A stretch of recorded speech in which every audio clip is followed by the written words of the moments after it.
जय श्री कृष्णा फ्रेंड्स, राधे राधे। कानू की सेवा यूट्यूब चैनल में आप सभी लोगों का हार्दिक स्वागत है। आज की इस वीडियो में हम आपके साथ कार्तिक महात्म्य का 7वां अध्याय शेयर करने वाले। तो चलिए फ्रेंड्स स्टार्ट करते हैं। यह कथा सुनकर समस्त ऋषि और मुनियों ने सूत जी से कहा कि हे सूत जी, आप कृपा करके कार्तिक मास और तुलसी जी के महात्म्य का वर्णन कीजिए। तब श्री सूत जी बोले कि हे ऋषियों, आपने जो प्रश्न मुझसे किया है वह प्रश्न राजा पृथु ने नारद मुनि से किया था, और जो उत्तर नारद जी ने दिया था वह मैं आज आपको कह सुनाता हूँ। सो तुम एकाग्रचित होकर सुनो। एक दिन राजा पृथु ने श्री नारद जी से कहा कि हे देव ऋषि, श्री भगवान को तुलसी इतनी प्रिय क्यों है? आप कृपा करके इसका महात्म्य सुना दीजिए। राजा पृथु की बात सुनकर देव ऋषि नारद बोले कि एक समय देवराज इंद्र बहुत से देवताओं तथा अप्सराओं सहित देवों के देव श्री महादेव के दर्शन को कैलाश पर्वत पर गए। और जब वह सब कैलाश पर्वत पर पहुंचे तो वहां पर उन्होंने भारी आकार तथा भयंकर नेत्रों वाले पुरुष को देखा। तब इंद्र ने उससे पूछा कि तू कौन है और शिवजी कहाँ है। इंद्र के कई बार पूछने पर भी उसने कोई उत्तर नहीं दिया तो इंद्र को बड़ा क्रोध आया, और क्रोध करके इंद्र ने अपना वज्र उसके कंठ पर मारा, जिससे उसका कंठ नीला हो गया, परंतु साथ ही इंद्र का वज्र भी भस्म हो गया। तत्पश्चात उसकी आंखों से एक प्रचंड ज्वाला प्रकटी। उस समय ऐसा प्रतीत होता था कि मानो इंद्र सहित सारे संसार को जलाकर भस्म भृत कर देगी। ऐसी स्थिति देखकर श्री बृहस्पति तथा इंद्र आदि सब देवता नतमस्तक होकर भगवान शिव की स्तुति करके कहने लगे कि हे देवों के देव श्री महादेव, त्रिपुरासुर और अघासुर का विनाश करने वाले तथा यज्ञ का फल देने वाले त्रिपुरारी, आपको बारंबार नमस्कार है। हे सुर नर मुनियों की रक्षा करने वाले, आपको नतमस्तक प्रणाम है। श्री नारद जी ने कहा कि हे राजा पृथु, इस प्रकार देवताओं की स्तुति सुनकर श्री महादेव जी ने समस्त ब्रह्मांड को भस्म कर देने वाले अग्नि को शांत कर दिया और बोले कि हे देवताओं, मैं तुम्हारी स्तुति सुनकर अत्यंत प्रसन्न हूँ, सो तुम वर मांगो। तब समस्त देवताओं सहित बृहस्पति जी ने क्षमा दान मांगा और कहा कि हे देव, जो सुरराज से अपराध हुआ है उसके लिए क्षमा प्रदान कीजिए। श्री बृहस्पति जी की स्तुति सुनकर पुनः देवादिदेव श्री महादेव जी ने कहा, मैंने इंद्र का अपराध क्षमा किया और जीवन दान दिया। हे बृहस्पति जी, आज से तुम्हारा नाम भी अमर होगा। तब श्री बृहस्पति जी बोले कि हे भगवान, यदि आप हम सब पर प्रसन्न हैं तो सुरराज की रक्षा कीजिए और सारे ब्रह्मांड को भस्म करने वाली अग्नि जो आपके तेज से उत्पन्न हुई है और उसे शीघ्र शांत कर दीजिए। तब भगवान शिव शंकर ने कहा कि नेत्रों से निकला हुआ ज्वाला रूपी तेज अब वापस तो हो नहीं हो सकेगा, अतः अब हम इसे कहीं दूर फेंक देते हैं। ऐसा कहकर भगवान भूतेश्वर ने उस अग्नि को समुद्र में फेंक दिया। सो वह अग्नि गंगा के संगम श्री गंगा सागर में जाकर गिरी और बालक रूप करके रोने लगी। उसके रोने की आवाज से पृथ्वी कंपन होने लगी तथा सप्तद्वीप बहरे हो गए ऐसा आश्चर्य देखकर और समुद्र की गोद में बालक को रोते देखकर ब्रह्मा जी आश्चर्य से पूछने लगे कि यह बालक किसका है। समुद्र ने बड़े आदर से उस बालक को उठाकर ब्रह्मा जी की गोद में दे दिया और कहा कि यह मेरा पुत्र है जो गंगा से उत्पन्न हुआ है, अब आप इसका नामकरण करिए। जिस प्रकार फिर उस बालक ने श्री ब्रह्मा जी की दाढ़ी पकड़कर बड़े जोर से मरोड़ी, जिसके मरोड़ने से ब्रह्मा जी के नेत्रों में आंसू भर आए। तब किसी प्रकार जयो करके उन्होंने अपनी दाढ़ी को छुड़ाया और कहने लगे कि इसने हमारी आंखों से जल निकाला है, इसलिए इसका नाम जलंधर होगा, और ये शिव जी के अतिरिक्त और संसार में किसी के हाथों से नहीं मारा जाएगा। इसका कारण यह है कि यह शिव जी के अंश से उत्पन्न हुआ है। यह सुनते ही वह युवा हो गया तथा ब्रह्मा जी ने शुक्राचार्य जी को बुलाकर उसका राज्य अभिषेक करवाया और ब्रह्मा जी अंतर्ध्यान हो गए। तब सिंधुराज ने कालनौमी के पुत्री वृंदा के साथ जलंधर का विवाह कर दिया। वृंदा अत्यंत सुंदरी थी और सारे ब्रह्मांड में प्रथम सती और पतिव्रता थी। परम सुंदरी पत्नी पाकर जलंधर बहुत प्रसन्न था, अतएव आनंद से वह दिन व्यतीत करने लगा। जब जलंधर घर में आता तो वृंदा स्वयं अपने हाथों से पंखा जलती, पाद्य अर्घ्य तथा आचमन अर्पण करती। इस प्रकार वह अपने पति को नारायण समझकर उसकी सेवा किया करती थी। नारद जी बोले कि हे राजा पृथु, अब मैं पतिव्रता स्त्रियों के कुछ लक्षण सुनाता हूँ। पतिव्रता स्त्री अपने पति के दुख में दुखी और पति के सुख में सुखी रहती है। पति के प्रदेश जाने पर विरह वेदना का अथाह दुख सहन करती है और पति के मर जाने के बाद पतिव्रता स्त्री पति के साथ सती हो जाती है। अपने पति के पाप पुण्य में आधे की भागीदारी होती है, इसलिए स्त्री अर्धांगिनी होती है। अपने पति के पाप और पुण्य को आधा आधा बांटने वाली स्त्री को निश्चय ही अपने पति के मर जाने के पश्चात उसके साथ में सती हो जाना चाहिए। जो स्त्री अपने पति के साथ सती हो जाती है वह अपने शरीर के 3.5 करोड़ रोमों के अनुसार 3.5 करोड़ वर्षों तक अपने पति के साथ स्वर्ग में वास करती है। जो स्त्री सती होने के लिए शमशान भूमि तक जितने कदम उठाकर चलती है उसको एक एक कदम पर एक एक यज्ञ का फल प्राप्त होता है। ऐसी स्त्री अपने माता पिता पति इन तीनों कुलों को पवित्र कर देती है। जिस प्रकार सपेरा सर्प को बिल से बाहर निकाल लेता है, ठीक उसी प्रकार पतिव्रता सती नारी अपने पति को नरक से निकाल लेती है। अतः पतिव्रता स्त्री द्वारा पति के साथ सती हो जाने को परम धर्म बताया है। नारद जी बोले कि हे राजा पृथु, देवताओं के भय से भयभीत होकर जो सब दैत्य पाताल लोक में भाग गए थे वह जलंधर को अभय पाकर पुनः पृथ्वी पर आकर निर्भय घूमने लगे। उसी समय जलंधर ने राहु के कटे हुए सिर को देखा तो उसने शुक्राचार्य से इसका रहस्य पूछा। तब शुक्राचार्य जी ने समुद्र मंथन के समय देवताओं द्वारा रत्नों को चुराए जाने का समस्त वृतांत कह सुनाया। इस प्रकार अपने पिता का मंथन और देवताओं के द्वारा दैत्यों का अपमान सुनकर जलंधर को बड़ा क्रोध आया और उसने क्रोध को भरकर घसमर नामक दूत को बुलाया और सुधर्मा के पास भेजा।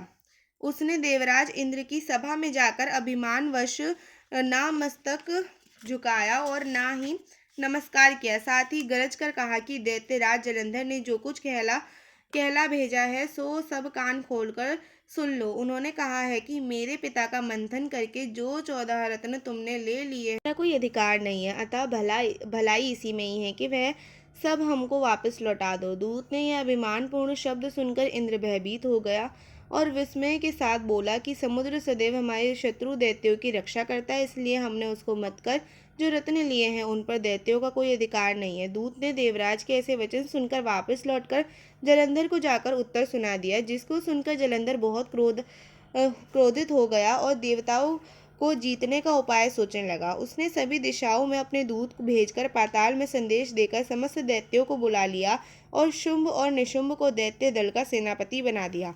उन्होंने दैत्य दल सहित नंदनंदन वन में जाकर इंद्र की अमरावती पुरी को चारों ओर से घेर लिया।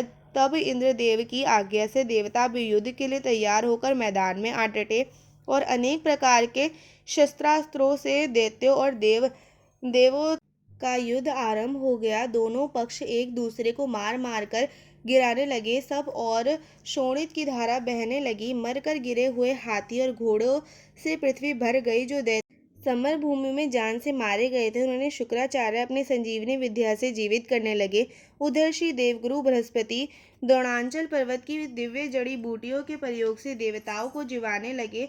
जब देवगुरु बृहस्पति द्वारा जड़ी बूटियों के प्रयोग से देवताओं को जीवित करने का समाचार दैत्य जलंधर ने सुना तो उसके समस्त बलशाली दैत्यों को एकत्रित करके आज्ञा दी गई कि द्रोणांचल पर्वत उठाकर समुद्र में फेंक दो।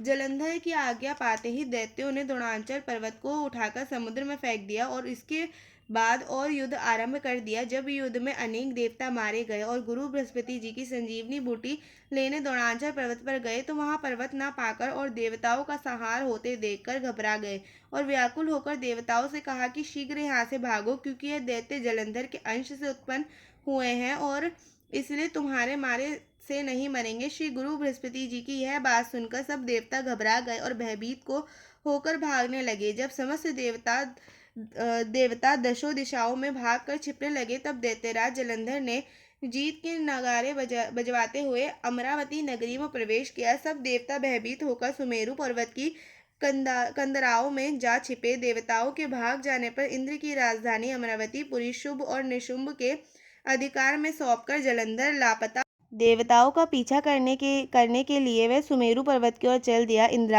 इंद्रदिका सब देवता दैत्यराज जलंधर को अपनी ओर आते हुए देखकर भगवान विष्णु की स्तुति करने लगे और नतमस्तक विनती भाव से बोले कि हे मच्छ कच्छ आदि अनेक रूप धारण करने वाले, अपने भक्तों को दुख मिटाने वाले, हे सारी सृष्टि का पालन तथा संहार करने वाले, शंख चक्र गदा और पद्म को धारण करने वाले प्रभु, आपको बारंबार नमस्कार है। हे लक्ष्मी रमणा, दैत्यों का नाश करने वाले हे पीताम्बरधारी शरणागतों के रक्षक, आपको नतमस्तक नमस्कार है। जलंधर नामक दैत्य से पीड़ित समस्त संतापों को हरने वाले तथा चंद्र सूर्य दो नेत्रों वाले आपको नमस्कार है। नारद जी बोले कि हे राजा पृथु, जो कोई भगवान की इस संकट नाशक स्तुति को पढ़ता है उसके समस्त संकट नष्ट हो जाते हैं। और सो है राजा पृथु। भगवान विष्णु देवताओं की स्तुति सुनकर और उनके महान दुखों को देखकर शीघ्रता से उठकर गरुड़ पर सवार होकर जाने लगे। तो श्री महालक्ष्मी जी पूछने लगे कि हे प्रभु, आप कहाँ जा रहे हैं? तब भगवान विष्णु ने उत्तर दिया कि तुम्हारे भाई जलंधर के भय से भयभीत तथा पीड़ित देवताओं की सहायता करने के लिए जा रहा हूँ। प्रभु की यह बात सुनकर लक्ष्मी जी बोली कि भगवान, मैं आपकी परम प्रिय हूँ, फिर आप मेरे भाई को कैसे मारोगे? तब भगवान ने कहा कि शंकर से उत्पन्न और ब्रह्मा जी के वचन के कारण हम जलंधर को कदापि नहीं मारेंगे। ये लक्ष्मी जी के यूं समझाकर शंख चक्र और खड़ग लेकर जलंधर से युद्ध करने के लिए चल दिए। जिस समय भगवान युद्ध करने को युद्ध भूमि में पहुंचे तो बहुत से दैत्य गरुड़ के पंखों के वेग से ही मारे गए। पवन से पीड़ित दैत्यों को देखकर जलंधर को अत्यंत ही क्रोध आ गया। तब वह भगवान विष्णु के सन्मुख युद्ध करने को आया। उस समय जलंधर और भगवान विष्णु में घोर युद्ध हुआ। उस समय बाणों में आकाश ढक गया और भगवान विष्णु ने जलंधर के रथ का ध्वज छत्र बाण काट डाले तथा रथ के सब घोड़ों को मार डाला। यह देखकर जलंधर ने गरुड़ के मस्तक पर गदा मारी, जिससे वह मूर्छित हो गया। तब भगवान विष्णु ने अपनी तलवार से जलंधर की गदा को काट दिया। तत्पश्चात जलंधर और भगवान विष्णु में मल्ल युद्ध हुआ। जलंधर ने भगवान विष्णु की छाती में मुक्का मारा। जलंधर और भगवान विष्णु के घोर युद्ध को देखकर सारा ब्रह्मांड भयभीत होकर कांपमान हो गया। तब भगवान विष्णु ने कहा कि हे दैत्यराज, तुम्हारा और हमारा युद्ध ठीक नहीं है, क्योंकि तुम लक्ष्मी के भाई हो। जब जलंधर ने कहा कि यदि आप प्रसन्न हैं तो मैं आपसे ये वरदान मांगता हूँ कि आप लक्ष्मी और गरुड़ सहित मेरे घर में ही निवास करें। यह सुनकर भगवान विष्णु लक्ष्मी और गरुड़ के सहित उसके यहाँ रहने को वचन देकर चले गए। तब जलंधर समस्त देवताओं के स्थान पर दैत्यों की नियुक्ति करके जलंधर नगर में निवास करने लगा और देवताओं और गंधर्वों व किन्नरों आदि पर जितने रत्न थे वह सब छीनकर उनको अपने अधिकार में कर लिया। निशुंभ को शासन करने के लिए पाताल में भेज दिया। वहां पहुंचकर निशुंभ ने शेषादि नागों को वश में कर लिया। इस प्रकार जलंधर देव, यज्ञ, किन्नर, गंधर्व और मनुष्य सबको अपनी प्रज्ञा बनाकर पुत्र के समान तथा धर्म की नीति से उनका पालन करते हुए त्रिलोकी की को शासन करने लगा। नारद मुनि ने कहा कि हे राजा पृथु, एक समय भगवान का दर्शन करने तथा जलंधर की राज्य लक्ष्मी को देखने के लिए हम भी वहां पर गए थे। इति 7वां अध्याय संपूर्ण। फ्रेंड्स, अगर आपको वीडियो अच्छी लगी हो और कार्तिक महात्म्य जो फ्रेंड्स सुनता है और जो सुनाता है उसको पुण्य मिलता है, तो आप पूरी वीडियो में लगातार रहने की कोशिश करें। वीडियो अच्छी लगी हो तो वीडियो को लाइक करें।